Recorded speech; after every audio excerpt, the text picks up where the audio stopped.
Life in Australia is now a rigged game. On the one hand, millions are struggling just to survive, yet on the other hand, millions have literally hit the jackpot riding the wave of skyrocketing house prices. We've built a system where winners and losers are chosen not by hard work or productivity, but by sheer luck. And it's driving the nation towards economic collapse faster than anyone dares to admit. I'm Biko Konstantinos, and that's what we're going to talk about today.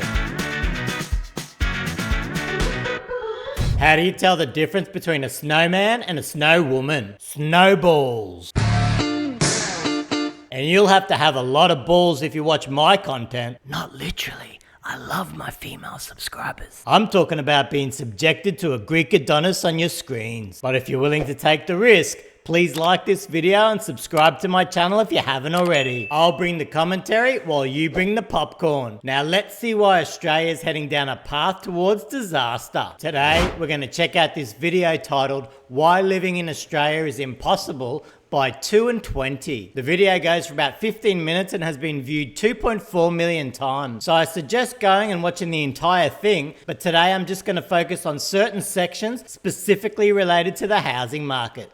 2023. For only the third time in 40 years, Australia entered a per capita recession. The result?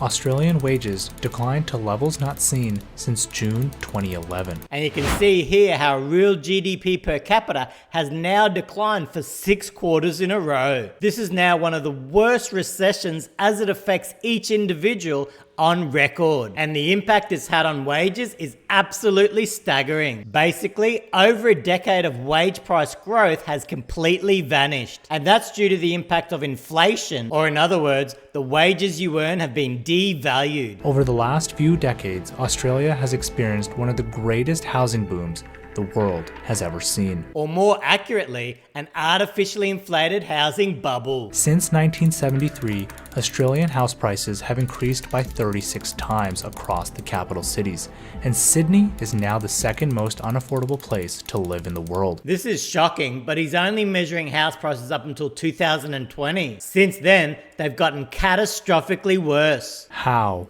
and why did we end up here?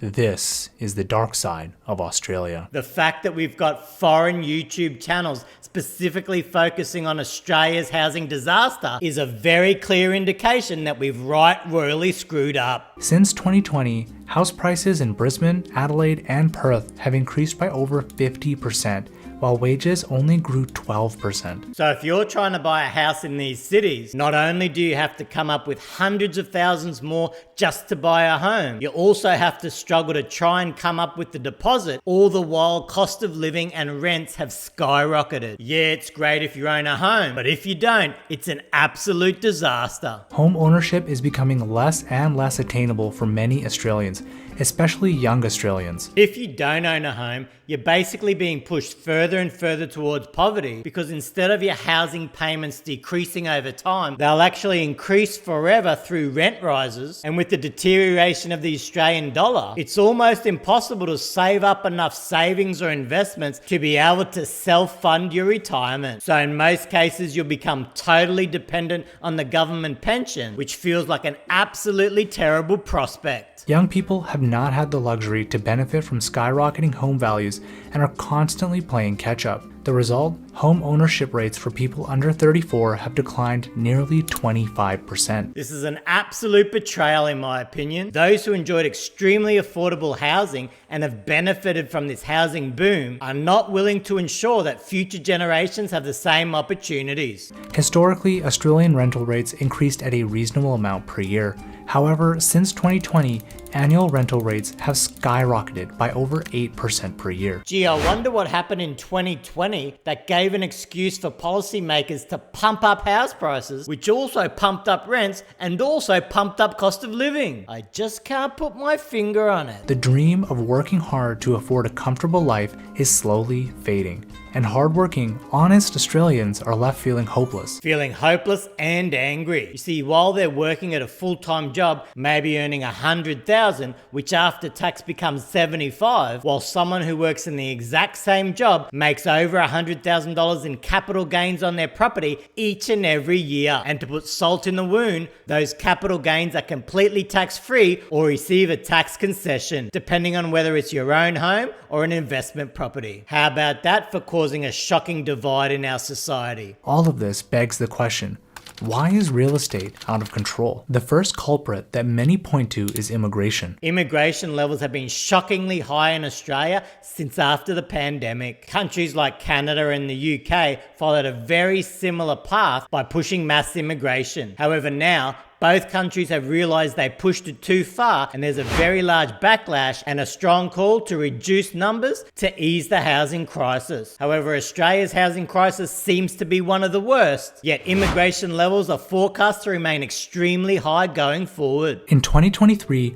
170,000 dwellings were completed, the lowest amount in a decade. At the same time, Australia saw the biggest spikes in immigration in a generation. So what gives? What gives? We're trying to grow the economy in the easiest way possible. By pumping immigration, we help grow the overall GDP, which has the effect of making the entire economy look better. And by pumping house prices, property owners feel wealthier, and that leads to them spending more into the economy. But this is the lazy way to grow an economy, and in the end can lead to destruction of both the economy and society. The low rate of approvals for housing has created an artificial land scarcity, which in turn has driven up the price of land. But this is almost entirely by design, as scarce land benefits homeowners. By design is completely accurate. Here's the Australian Housing Minister saying how the government wants house prices to keep rising even after the most insane capital growth in the last few years. If you're looking to get into the market, you definitely want to see house prices come down. Well, that may be the view of young people. It's not the view of our government. We can all agree that immigration and low development rates are worsening Australia's housing crisis. But there is another critical factor at play: tax incentives. Don't mention negative gearing or capital gains tax discount. They're the sacred golden goose for property investors, and there's no way in hell they'll willingly allow them to be taken away. During the 1930s, Australia had a major housing shortage and wanted to encourage investment in rental properties.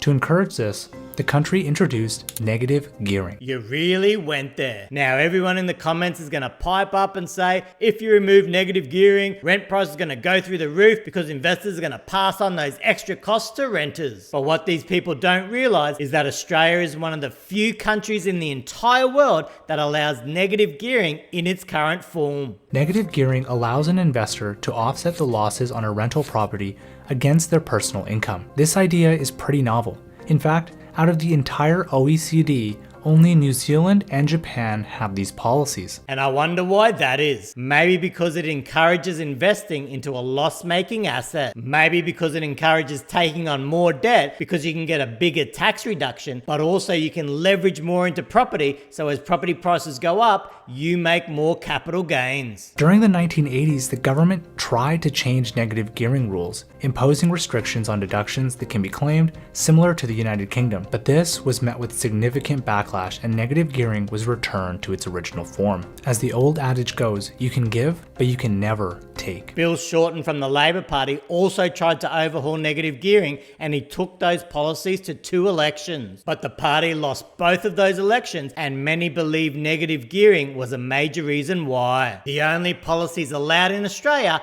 are ones that pump up house prices. Anything else is feared more than death itself. But that isn't all. There's more. In 1999, the Australian government reduced capital gains on real estate sales by 50%. And there you have it. Capital gains tax discount combined with negative gearing basically cemented investing into property as the chief way to grow wealth in Australia. You can leverage astronomical amounts into property. You can reduce your taxable income if you're making a loss. And when you go to sell it, you only pay capital gains tax on 50% of your profit. I mean, why would you do anything else? There is almost no country on earth that has such a favorable tax regime for property investors. The argument against it is that it materially benefits landowners and older Australians, and frankly, the argument is quite sound. Of course it's sound. Those at the top of the property Ponzi were able to buy ultra cheap and now benefit from policies that create mass speculative demand, pumping up house prices, requiring each new home buyer to have to pay more and more just to get into the market. Young people, through no fault of their own, are basically finding it impossible just to buy an average house that a cafe worker could easily afford just 30 years ago. But that's what happens when you have bad policies incentivizing the wrong thing. A system that encourages speculation on income-losing properties is highly flawed and very unique. It's basically a rigged system that benefits those who already own property, but really screws over young people and those who don't own property. If you go to play Monopoly, everyone starts with the same amount of money and they all have the same opportunity to buy. But how would you feel if most players started before you, bought up most of the property, and then you had to come into the game that's now massively rigged in favour of those who started before you? That's exactly what we've done with the Australian housing market. Currently, Australia collects a disproportionate amount of government revenue from income taxes and corporate taxes, and a disproportionately low amount from real estate. As Charlie Munger famously said, "Show me the incentives and I'll show you the outcome." So basically, wage earners are paying the bulk amount of tax to fund a system that benefits property owners and is now completely locking out more and more wage earners from ever owning their own home. This system is unfair and unsustainable. Here you have it, a government that has incentivized speculation on housing while disincentivizing working hard and building productive businesses. The incentive to hoard land, the outcome, a terribly unfair economic system. In other words, the system is a giant pile of shit. That is one big pile of shit. The conclusion is simple.